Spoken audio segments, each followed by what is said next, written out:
I just want to make sure that I take you guys from the beginning to the end of the process. One of the drawbacks of doing a master schedule is that you know certain things, so you tend to leave a little bit of information out, and it may cause some confusion here or there. Maybe, maybe not. I just want to make sure that I'm doing my part to make sure I cover. One of the very first things that happens, the district sends us our staff allotments and the projection of students that we'll have for the next year. So we know offhand how many teachers we have, how many teachers we currently have, how many teachers that we will have next year, and the projected enrollment. Now, it's an estimate. It's a projection, because sometimes we're projected for, let's say, 946 freshmen. 940 may show. The next year we're projected for 800 freshmen. 900 may show. So you kind of give or take, you with 100 kids, you kind of prepare for 100 more to come. So they send us an allotment sheet, a staff allotment, and the different projections. And as you can see, our 2015-16 projection, our projected enrollment was 3140. Right there. Well, you see, 2016, they projected us at 32. If you follow it over, they projected us at 3260. So they're projecting our enrollment to go up. So based on that, they've given us teachers accordingly. So we take this, and we know pretty much exactly how many teachers we can hire. From that, I talk with our department chairs about, hey, this is X amount of teachers that you will have for your department. Here's the course tally sheet. Here's how many kids that sign up for the actual courses. Here's the sheet right here that helps you. It does the math for you. All you do is put the numbers in. So that way, we're not overloading classes. We have 15 teachers. We have 300 kids. It does the math and the division for you. So these sheets are important because I don't want my department to get stressed out trying to figure that out. I actually emailed this to them, and it pretty much computes it for them. X amount, total number of students, loads at that many, tells them how many sections we need. So is this used to determine the class sizes? Yeah, this is what we use to determine the class sizes. As it gives us an indicator. Well, the district gives us the max amount of kids that could be in a classroom. So, for example, I already know, just give you a look right here, class loads for high school. Algebra 1, minimum per period is 20, the max is 24. So I already know that going into it. So, and pretty much every course we have, it gives you pretty much the numbers that you can use, and that's every single course. This is English, math, and it goes so on and so forth. So now, just because it says 24, I don't always try to do 24, because if I can do it between 20, 21, 22 per class, if the max is 24, then that's what I try to do. But depending on your numbers, one thing about the master schedule, numbers predict everything. So sometimes I'm able to do it. Sometimes the number has to be at the max load. But at the end of the day, these are the things that go into it. How many kids sign up for the course, how many sections we need, and what's the minimum and the maximum number of kids that can actually go in the course. So all this goes. Now, by the way, and I can't remember if I mentioned this or not, but this is what we call a master schedule handbook. Now, it pretty much walks you through the master schedule. Now, you don't do everything in the master schedule this way.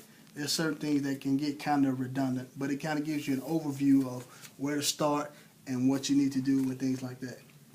And it's just 2 pages long, but it kind of walks you through. This is the handbook. Now, what I want to make sure I spend a little bit more time on is this, because this is the key. This is a major piece in the master schedule. I talked to you earlier about if there are some changes that you have to make. This is right here is an example of our 2015-2016 English 1 teachers. Well, as you can see, with the marks and the circles and things like that, I had to do some changes to English 1. So you essentially cross the old teacher's name out, put the new teacher that's going to teach it. If there's a room change, you put the room change this period is going to stay the same. So essentially you work through it. Now, you can't do this step until this is done, because you have to make this information match what we call the master schedule board. So you essentially sit at this table, you pretty much do that. Now, you see the red check. Red check is for first semester. You have to do it by semesters. Red check, I made the change first semester, I put a red check. I make the change for second semester, I put either the pen or a pencil check. Now, I go through, if I see 2 checks, that means I'm done completely with that course. Now, if you notice, you'll see an X right there. Before I do any marking, I put an X by the course. That X tells me that I have to do some changes. Could be a room change, could be a period change, could be a teacher change. The X right here tells me I need to do some change. So if you notice, you see a number of X's. Well, then I go through and I see my 2 checks. That's when that's done. Red check, black check, that's done. Now you notice you only see 1 check right here. That means that this teacher is teaching this course the same time she taught it last year. I don't have to do anything to it. Now, if this is not the best word to use, but this is just a word I just happen to use. This right here, you notice you see the word kill means I'm deleting this section. It means I don't need this section this year. So I had 14 sections last year, 2015-16. I only need 12 sections, 2016-17. That means I had to get rid of 2 sections. So I go through and make my changes, find those 2, and I delete them. Everything you do first semester, you have to do second semester. So what determines if you have to have X's at all, or who gets the X, or who gets that? Well, where do the X's come from? When you look at the big master schedule board, you'll see, if you see Alexander needed a third period K-level class. She didn't have that last year. So I have to create one, and essentially this teacher, Queller, she will not have a third period K class. So I had to change it to Alexander, who needed one, and take it from a teacher who would not be teaching the third period that year. So that's why you see the marks on it. Instead of deleting it out and trying to add it all in. And by the way, it's an average of 11 clicks on the computer to create a classroom. So it's easier to change it. It's much more, you save time. It saves more time if you're able to just change. So you're going to edit versus delete and recreate. You always want to edit versus recreate it. Always. And this is just one. This kind of gives you an example, kind of how it goes through. Now, again, once the big board is done, you do that, and then this is the part I wanted to get to. This particular subject, the school year 15-16, I had 16 sections of it. Well, this school year, 16-17, I need 19 sections. So what I have to do is go through and edit, modify, things like that. But I already know that I'm going to have to create 3 sections because I'm 3 sections short right here. And now all that's based on the upfront work. You do all of this work, board, changing, editing, adding, deleting, we call it cleaning up of the master schedule. Then you go to the computer. So I just wanted to get that and show you an example. That right there. Here's a different subject. The year 15-16, school year 15-16, which was this past year, I needed 15 sections. Well, this year I only needed 14. So I go through and make the necessary changes. I find I don't need this one. I delete that one out of the system. Just wanted to give you an idea of how this works. And this is driven by the number of students that you expect based on projections given by the district. Yes, sir. The enrollment projection, but which is for the most part is pretty accurate because I already know I can only have X amount of kids. You need at least 15 students to make a class anyway. If you don't have at least 15 students, then you can't offer the class. So I know I got to have at least 15, but you have a minimum and a max. A minimum. And then the minimum is 15 for most part, your electives, your fine arts, and your K. Because you don't want an art 1 class with the space is limited, they're doing projects. You don't want 25 kids in that class. You want 15. So when you're looking at classes, you're looking at the space,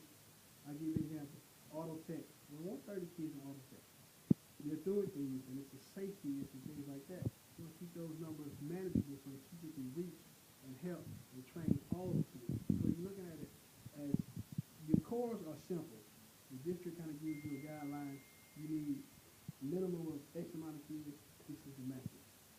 And I like to use science for example, because science they do a lot of labs, projects, things like that. The maximum can't be over 26. You don't put it over 26. So now, I try to keep it around 22, 23 if I can, but the numbers dictate all of that. But the max can be 26 because sometimes they're handling chemicals and things like that, and you want the teacher to be able to move around and facilitate as opposed to just watching and monitoring. So essentially those are the factors. The number of kids sign up, the number of teacher allotments you have, and pretty much the max load, the minimum and the max load. Now, what you also have to take into account too, you have our regular ed, you have our upper level, but you have also our kids that receive services who are in our regular ed classrooms. So I give you an example. If the max number for a teacher that's going to have a regular level with some kids from in-class support, if the max number is 28, on the minimum side, I might put my class load at 18 because we're going to schedule some kids, about 5 to 6 kids that need support in that classroom. So I want them to have roughly maybe 23, 24 kids as opposed to the 28. That way, our kids that need more services than another kid, the teacher will have more room, more time to get to them, along with the other teachers. So your numbers differ based on the actual situation. And for clarification purposes, when you say in-class support and special services, I'm talking about our special education kids. Okay. Our kids that need services that they can do, takes them a little bit more time to do.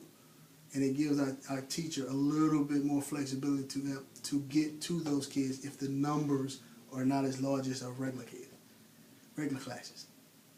So that's just the thing I like to say. I like to say kids that receive services. They just, sometimes people can take the word special education and have a negative connotation to it. So I said kids that need services because it's my experience and my situation that we all need help on many different things. Like for example, if I was trying to build a house, you could classify me as an adult that would need some services because that's not my forte. And that's how I look at our kids that need services. They just need a little bit more help than some of the other kids. At what point do you put, or do these kids require someone else in the classroom to assist them, or is that the responsibility of the teacher? Well, it pretty much depends on, they have their ARDs and things like that. Pretty much, we know in-class support, accommodated, modified, things like that. There are ARDs and things like that. We have a whole special education department who assist me in A, building the schedule, and B, making sure that our students get the services that they need. I'll give you an example. I work with her on Tuesday the entire day because we have what we call students with second language, SSL kids, sorry. And we have our in-class support modified. We have our in-class support accommodated. Well, we like for those kids to have the best teachers that we have.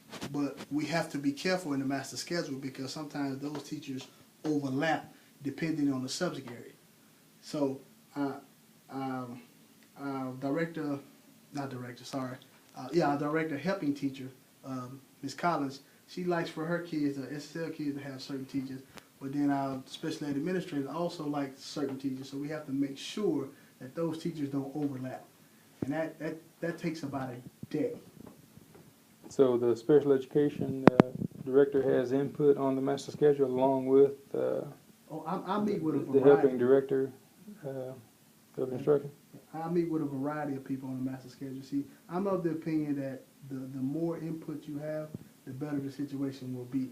I consult with the SPED administrator. I consult with the counselors, not just the lead counselor, the head counselor, all the counselors. Because a lot of them have different expertise. They can walk in and say, hey, we're going to have a problem here. We don't have enough classes here, or we have too many classes here and not enough here. The counselors, of course, the principal, our principal, who is also an associate principal, so she understands the master schedule, as well as our